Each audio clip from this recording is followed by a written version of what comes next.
Assalamualaikum warahmatullahi wabarakatuh. Alhamdulillahilladzi khalaqal mauta wal hayata liyabluwakum ayyukum a'malu wa huwal aliyyul ghafur. Asyhadu an la ilaha illallah wa asyhadu anna Muhammadan abduhu wa rasuluhu nabiyya ba'da. Shalli wa sallim wa ala Muhammad amma ba'du. Fa ya ayyuhal hadirun ittaqullah haqqa tuqatih wa la tamutunna illa wa antum muslimun. Jamaah Masjid Buisawah rahimahullah, baik yang sudah ada di saling Masjid Istiqomah ini, yang offline, dan juga saudara-saudara sekalian jamaah yang ada di online dari beberapa kota yang ada di Indonesia. Semoga hari ini semua dalam situasi dan kondisi yang bahagia, sejahtera, lahir batin, Allahumma amin. Juga salawat dan salam kita selalu tanjungkan kepada Nabi Agung Muhammad SAW yang telah memberikan banyak risalah untuk menuju keselamatan dunia akhirat kita semuanya. Selalu saya ingatkan di awal kajian bahwa yang bisa menyelamatkan perjalanan hidup kita di dunia dan ba'da akhirat hanya Quran yang pertama, hanya Quran, ya. Quran yang pertama, karena dengan cinta Quran berarti kita cinta ilmu akhirat, dan karena cinta ilmu akhirat maka Allah akan tuntun menuju pintu surganya Allah jika kita melakukan semua dengan penuh ikhlas lillahi ta'ala. Harapannya hanya ridho Allah, maradhatillah, Allahumma amin. Baik, untuk mengingat waktu pada kesempatan pagi ini kita akan mencoba mengangkat tafsir ringkas, ya. Dan hari ini agak panjang, 3 lembar, karena yang selama ini nggak saya sampaikan artinya, tapi yang di makalah itu yang terletak tebal garis miring itu maknanya ayatnya, ke bawahnya baru tafsir.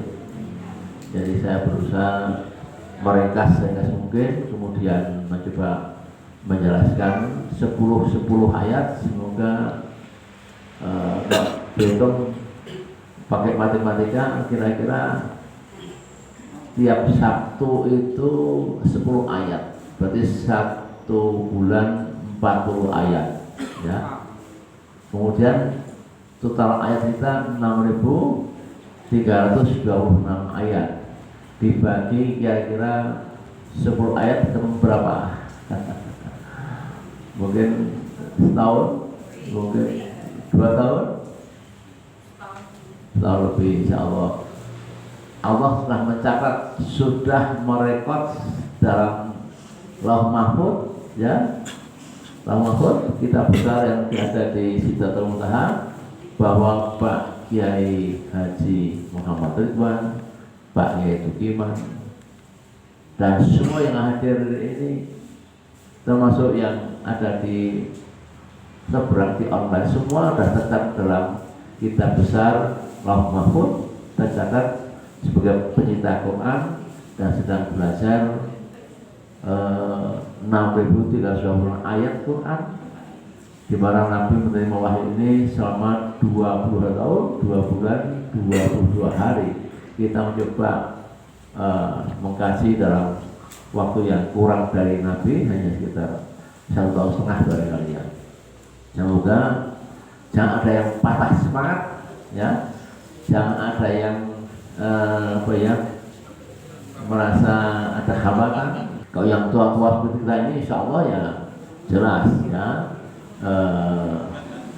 cinta sekali, karena mungkin tidak lama lagi kita ini antri akan dipanggil Allah.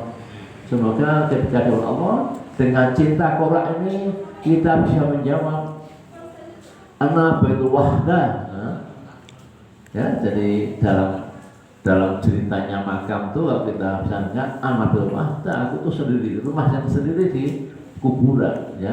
Dan kita mencari teman-teman kita adalah Quran, ya. Terusnya itu kita akan mengawali pada hari ini tafsir sawaringannya ya. Ibu-ibu hanya baca boleh yang di garis kepal miring itu ya, di makalah itu, sehingga ini jadi 3 lembar ya. Kalau baca tafsirnya berat, ikuti tayangan berikut ini ya, terutamanya yang garis miring tebal itu. Baik ya. Awal Adam Hawa tercipta ya. Ini yang pertama kali kita bahas. Malaikat Jibril sempat protes, kalau atas salbiha mayuh setubiha wayasbiku tima. Itu kata malaikat. Malaikat berkata, ya Allah, Engkau akan ciptakan makhluk yang nantinya juga akan berbunuh-bunuh ya, berdarah-darah. Yang pekan lalu Pak Ayat mengatakan apakah betul iblis itu berdarah?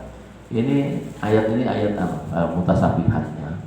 Barangkali berdarah itu hanya urusan gaib yang bisa hanya Allah dan malaikat itu ya. Iblis itu juga berdarah-darah, tapi jelas bunuh-bunuh ya. Tapi nggak tahu kita ya kuburannya di mana. Itu gaibnya, kayak makhluk gaib gitu. Tapi setelah tercipta Adam inilah, maka iblis tidak pernah mati satupun. Mereka juga beranak keturunan, tapi tidak mati nanti sampai yaumul kiamah ya. Itu ringkas saya. Kemudian hal mana sekedar menjawab keraguan malaikat terhadap ciptaan manusia. Pertama ini Adam ya. Kemudian malaikat menjawab, wahai Rabb kami menyucikanmu dan tidak mempunyai ilmu kecuali yang engkau ajarkan pada kami, karena sesungguhnya hanya engkau yang maha mengetahui segala urusan makhlukmu. Jadi akhirnya Jibril itu merasa bersalah dengan berkata, kalau atas alfiat mayu sehingga waras ultima, itu merasa bersalah, maka dia mengucapkan menjawab seperti ini ya, sebagai rasa penyesalan malaikatnya. Tapi apa yang dikatakan malaikat Jibril ini betul nggak? Bunuh-bunuh manusia ya, bunuh-bunuh juga kan ya. Ya betul ya. Ya Pak Iman, betul nggak bunuh-bunuh juga kan? Jadi apa yang ditanyakan mereka itu betul. Ya, bunuh-bunuh ya. Carok ya, kemarin terakhir carok ya. Itu betul. Ya. Yang pengawal Habib Rizik 6 meninggal juga sampai sekarang nggak tahu juntrungannya ya.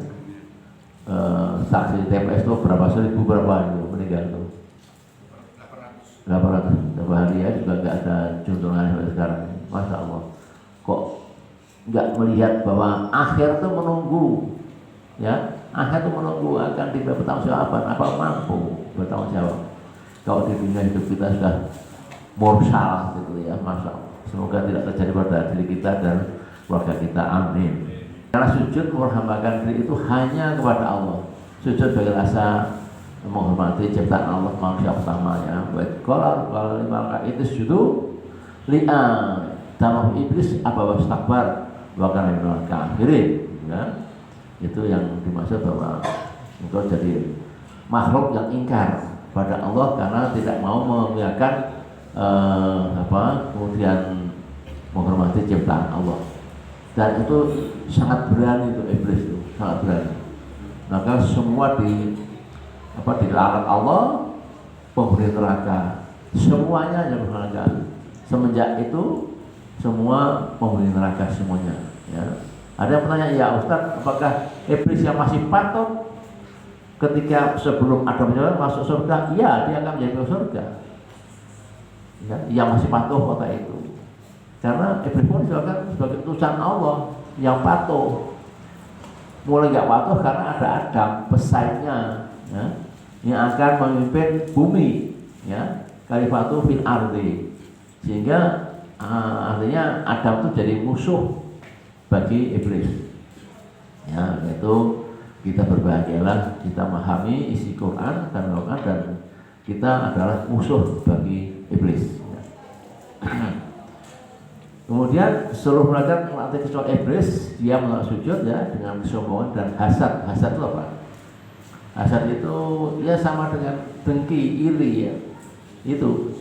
Jadi tumbuhnya rasa dengki, iri ini termasuk yang membuat adalah iblis. Maka orang yang masih punya rasa hasad, iri, dengki itu ada keturunan iblis.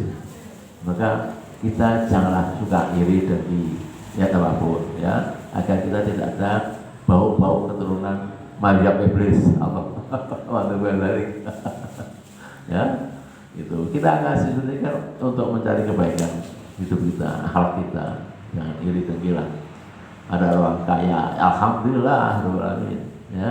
Ada orang miskin yang betul-betul tawadu, alhamdulillah. Ya, gitu kan. Kalau orang tahu agama, itulah orang yang akan menjadi penghuni surga pertama. Orang miskin yang tawadu, orang kaya yang tidak bisa mempertanggungjawabkan kekayaannya akan lama dihisab dan akan menjadi mungkin merasakan panasnya neraka. Kecuali orang kaya yang betul-betul beriman, semua hartanya hanya untuk Allah. Sebagaimana seorang sahabat Nabi, siapa tuh namanya terkenal, yang kaya sekali, yang menyumbangkan semuanya untuk kekayaan negeri Madinah kita itu, yaitu Abdurrahman bin Auf, ya, orang kaya itu, konglomerat, ya, semuanya kaya sampai semuanya Yahudi aja dibeli, ya. Itu ya.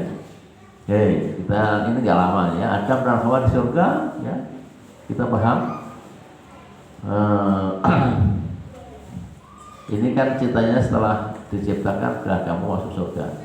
Nikmati semua yang ada di surga itu, ya, semua. Satu pesan Allah, jangan kau dekati pohon kuldi. Kuldi ini nama yang diberikan iblis, ya. Allah tidak memberikan nama kuldi. Allah memberikan pohon yakum, ya, ingat ya, orang beriman pohon yakum. Bukan pohon kuldi. Ini juga salah tafsir orang. Orang laki itu makan yakum satu di sini, ini yakum, ya kan? Wanita dua di sini, yakumnya. Ini salah tafsir juga itu. Ya, tafsir sudah puluhan tahun, bukan itu. Tapi sudah kesohor. Ini ya laki-laki ada yakumnya. Ya, makanya satu ada di sini. Hawa makanya dua, jadi di sini jendolnya, ya. Ini salah tafsir semuanya, nggak ada begitu. Ya. Keduanya digelincirkan setan dari surga dan akhirnya menjadi terusir dari surga. Ini juga begitu. Ini juga disalahgunakan, disalah-tafsirkan. Adam dan Hawa, ibu kita, bapak kita ini, anak kita ini hanya dosa satu diusir. Gitu ya. Nah, kita tuh dosanya lebih satu. Apa kita bisa masuk surga? Ini yang salah tafsir juga, ya, nggak boleh gitu. Nanti ada ayatnya, ya.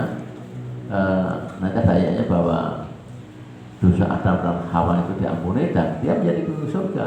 Hari ini dia ada di surga. Kedua nenek moyang kita ada di surga. Lalu kita juga berbuat salah segede lautan pun akan dibalas Allah dengan pahala yang tikel-matikel dari lautnya Sumatera. Kalau kita mau taubatan nasuha, ya, bagaimana surat At-Tahrim, ya, ya. Nah, ya. Allah ampuni Adam dan Hawa ini, ya. Tentang beberapa kalimat ajaran-ajaran dari Tuhan yang diterima oleh Adam, sebagian ahli tafsir mengartikannya dengan kata-kata untuk bertaubat. Jadi Nabi Adam dan Ibu Hawa sudah bertaubat dan taubatnya diterima. Itu satu pembelajaran yang hakiki yang kita pahamkan, bahwa kita pun kalau memiliki dosa, bahkan dosanya tidak hanya satu seperti Adam dan Hawa, dosanya itu sepenuh langit, ya, dan lautan, tapi rahmat Allah melebihi itu semuanya, rahmatnya, sehingga ampunan akan datang kepada kita semuanya. Tapi jangan terus kita berbuat dosa sebanyak itu kan kata kias, ya, kata kias, ayat kias, ya.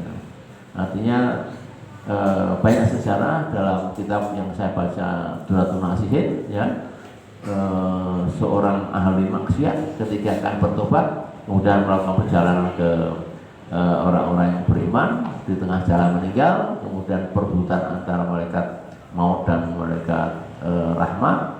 Kemudian Jibril diutus untuk menengahi, ternyata hanya selisih begini saja, setangan ini saja menuju ke tempat orang-orang beriman, sehingga dia termasuk ahli surga. Juga pelacur yang memberi minum anjing, ya, ternyata juga itu rahmat Allah, yang masuk surga. Ini dalam surat An-Nasihin, ya. Allah ilhamkan padanya sebagai ungkapan taubat dan permohonan ampun darinya. Firman Allah Subhanahu wa taala, wahai Rabbi kami, ya ini sudah terkenal doanya. Gimana doanya? Nabi Adam, ibu-ibu, apa doanya? Rabbana dzullamna anfusana, ya. Wa tarhamna wa makanya habis sholat jangan lupa sholat itu, ya. Doa itu karena dosa kita lebih dosa Adam. Selalu doa itu diutamakan. Rabbana dzullamna anfusana wa illam taghfir lana wa tarhamna lanakunanna minasy ya.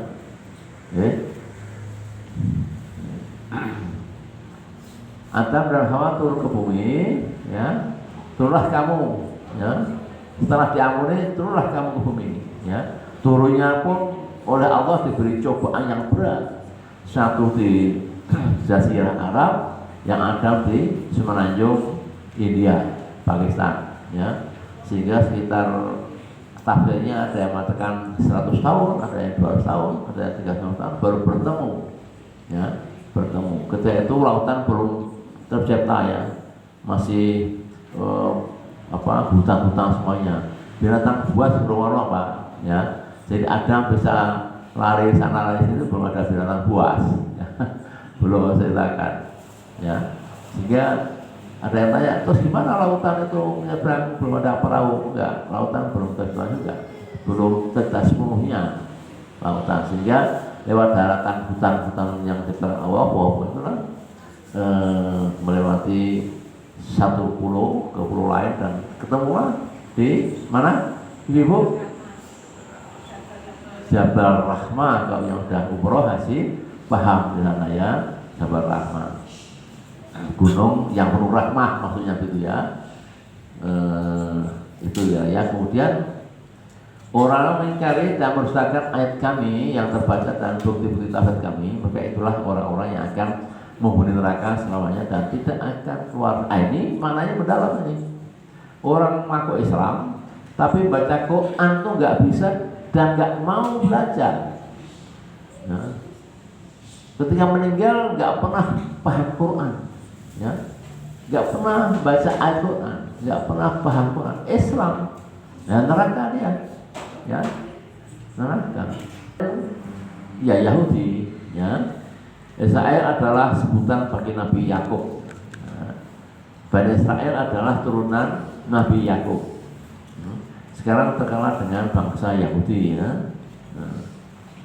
Janji Bani Israel kepada Tuhan Allah bahwa mereka akan menyembah Allah dan tidak mempersekutukan dengan sesuatu apapun. Setelah beriman kepada Rasul-Rasulnya, itu janjinya ketika terbebas dari kejaran Fir'aun, gitu kan. Nyatanya apa? Nyatanya dia ingkar. Sehingga Allah cabut rahmatnya, Bani Israel disebut rahmatnya, ya. Tanah Palestina yang diberikan cabut dari Allah, sehingga dia tidak punya lagi tanah Palestina. Itu sejarah awalnya begitu. Maka kerusakan di muka bumi itu Bani Israel 2 kali, ya. Oke, barangkali itu karena waktunya sudah siang. Kita akhiri sampai di sini. Mari sama-sama dari saya terima kasih. Warahmatullahi wabarakatuh.